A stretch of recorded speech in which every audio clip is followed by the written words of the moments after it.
A day or two before Bill came out of the closet on voter fraud, Bill O'Brien sent me some documents of a complaint filed with the Office of the Attorney General in which residents wanted to have removed 4 names from the checklist of people in their house who lived in their address but hadn't lived there since 1990. So this was in 2012. 22 years. These names were on the list, at least one of them. And the keepers of the checklist in New Boston said, no, we can't take them off. State says we can't do it. So they file a complaint with the AG. The AG says, no, you can't do it. These people left in 1990 with their 3 toddler children. Okay, now remember I said there were 4 registered names other than the people who actually live in the house. So these people have been living in England since at least sometime right after 1990. And 22 years later when the complaint was filed, there wasn't just 1 U.S. citizen, because the mother was English. There was 4 U.S. citizens. So the 3 toddlers had also registered as adults from an address they hadn't lived in since they could barely walk. Now, think about that, people of New Hampshire. I wrote, New Hampshire cannot protect your vote. Do you even give a damn? All right? Anyone from anywhere can vote here. Anyone from anywhere. Any election. They don't even have to show up. They just need to provide an address, a domicile de jure, no strings attached, and they get to cast a ballot in your town. That's how the law is being interpreted and enforced, as in not enforced. 22 years, didn't even live in the country, can't take them off the checklist. And why did you ask, why is that? Well, they need a place to vote from, and that was their last residence. Well, then vote from the U.S. Embassy or vote from the post office in the town where you came from. But don't vote from my house. Yep. According to the town, U.S. residents can't vote without a valid address, even though the Rickey family had by all accounts been living in England since 1990. Should they need to vote in New Hampshire, they must have a domicile to vote from. They can't vote from town hall. That's the answer. Just redefine domiciles to being somewhere other than my house. We have the same situation. There's a place we know of in Nashua, too. Some Canadians vote in a place in Nashua. Same deal. They left in 1980, I think, even before that. So that's how we interpret the laws. So that's, my appeal is to the regular, everyday person whose vote is being erased, whose taxes are being spent, whose children are being taught based on votes by people who don't even live here. We're going to take a quick break, and we'll be right back with more of this stuff. New Hampshire is famous for scenic drives, but they're tough to enjoy when you're on your way to the doctor. Because Obamacare limits your choices, some will have to drive more than an hour to see a doctor. What's health insurance worth if care isn't there when you need it? Jean Shaheen voted for Obamacare, putting your doctors and hospitals further out of reach.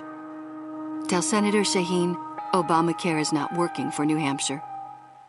Hi, this is Rich Gerard, host of Gerard at Large in the Morning, the Manchester area's only locally owned, locally operated, focused, and interested, riveting radio show, heard live every Monday through Friday from 6 to 9 on 90.7 FM WLMW, New Hampshire Family Radio, and available 24/7 live or archived at GerardAtLarge.com. Be sure to tune in.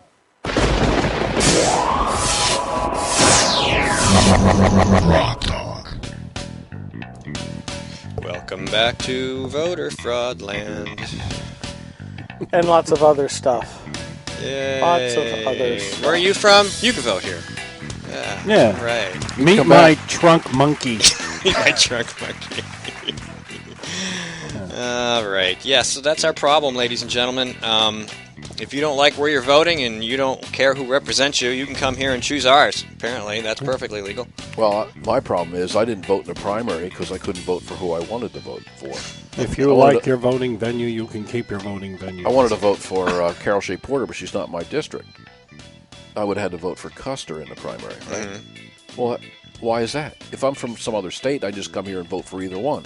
Because I live here, I'm stuck in Carol and Custer's. Yeah, you could vote in district. You could vote in your own state if you really wanted to. Man, imagine that. Yeah. So same kind of deal with being an illegal immigrant. Come on across and get all the benefits of a citizen. And that's why I've been on the rant of the only thing we got left as citizens pretty much is our vote. And yet we get to pay for everything. We are without a doubt the greatest country in the world.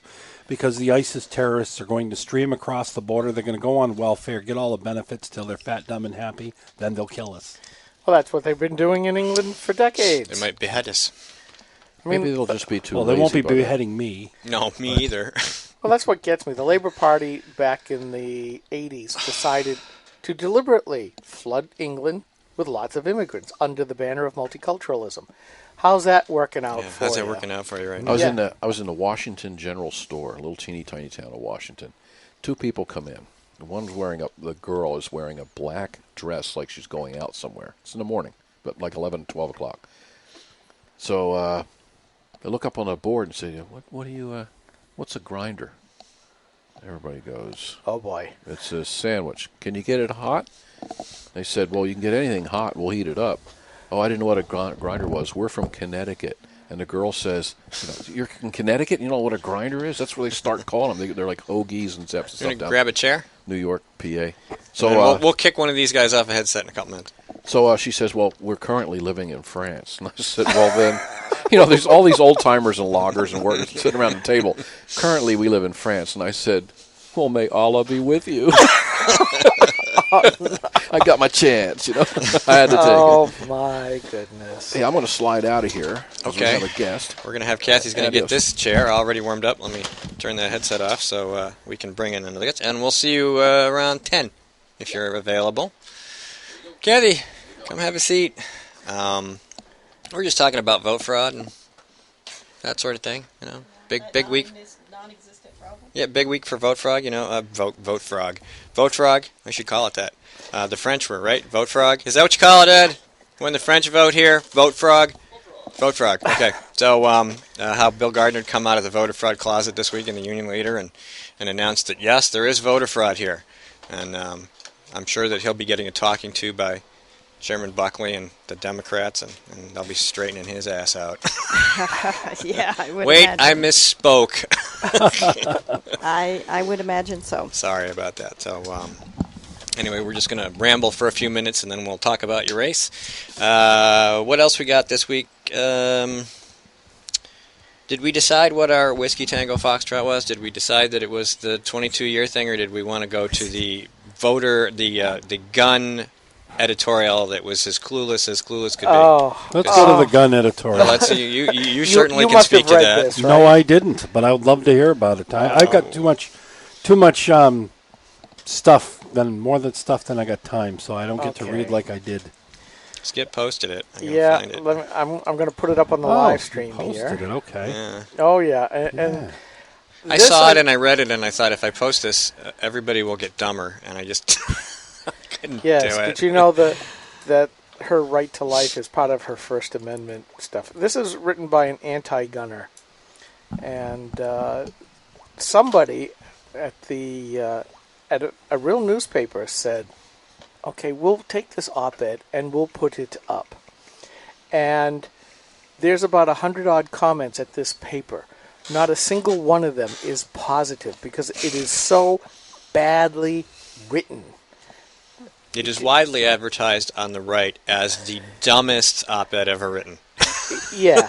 It starts off, grabs your attention by first saying, "No one's coming for your guns yet," and then proceeds to immediately say, "Nobody wants to take your guns." Really?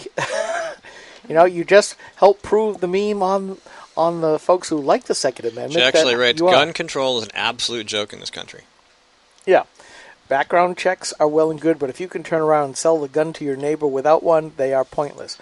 Well, my whole point was, well, what about the right of private property? One of the two pillars, along with the rule of law, that made this country far different than any other, especially at that time. And I'm thinking, these guys are just trying to demonize everything so that everything has to go through government. This is just the canary in the mine, because once they do this, they'll find something else.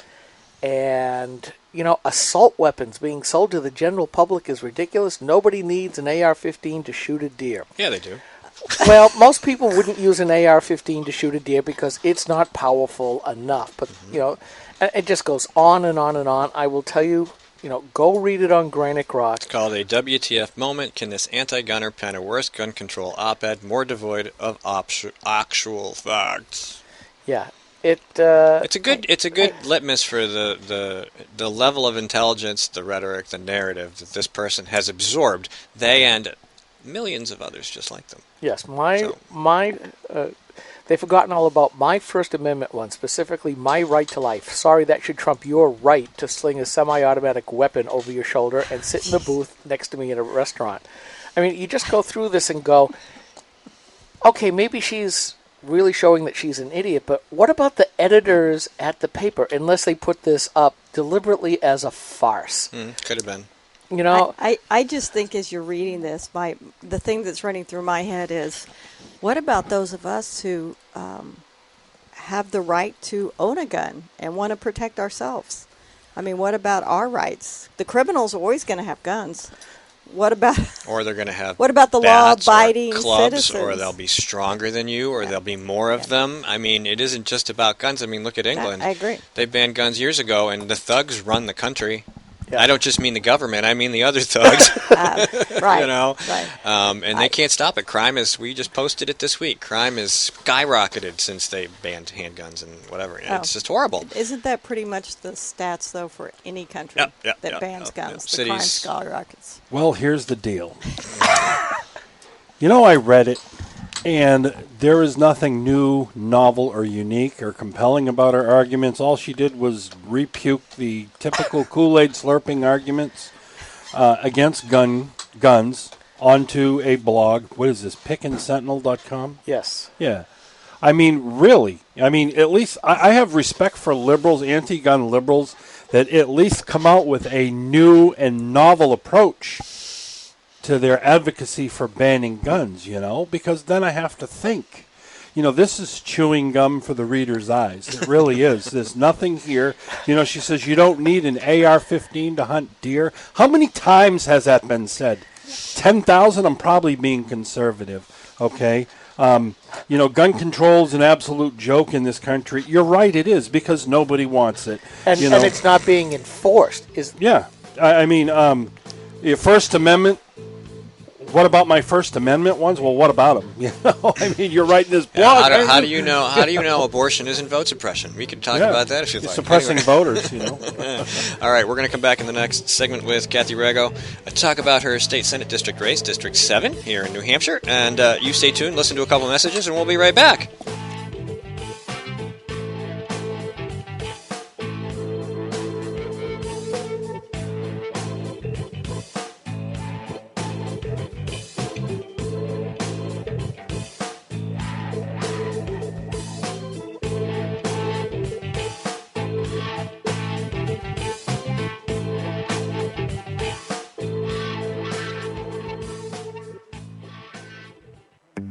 When asked whether she still supports Obamacare, Senator Jeanne Shaheen said, "Yes, I do continue to support the law. We're beginning to see some positive results." How can Senator Shaheen say we're seeing positive results when 22,000 of our neighbors have already lost their health insurance? What's worse, the Boston Globe reports the state's only health insurance provider radically reduced the number of hospitals in their network, forcing some people to drive over an hour for lab work, even when there's a hospital within a few miles of their home. When pressed about lack of access, Shaheen said, "There are some hospitals that are not covered, unfortunately, and I certainly hope that's going to change." Jeanne Shaheen promised us we could keep our doctors and our healthcare coverage. Now she hopes we can get to a local hospital? Call Senator Shaheen at 603-647-7500.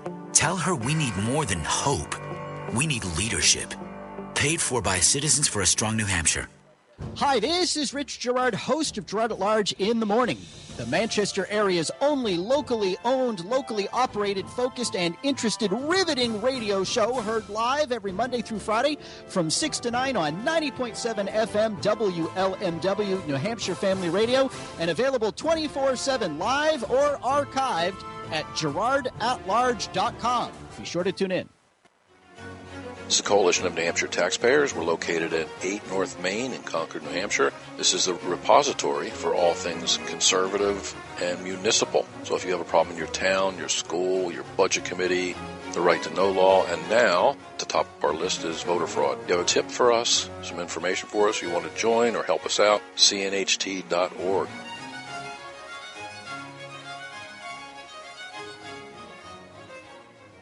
Hi, this is Rich Gerard, host of Gerard at Large in the Morning, You're listening to GrokTALK.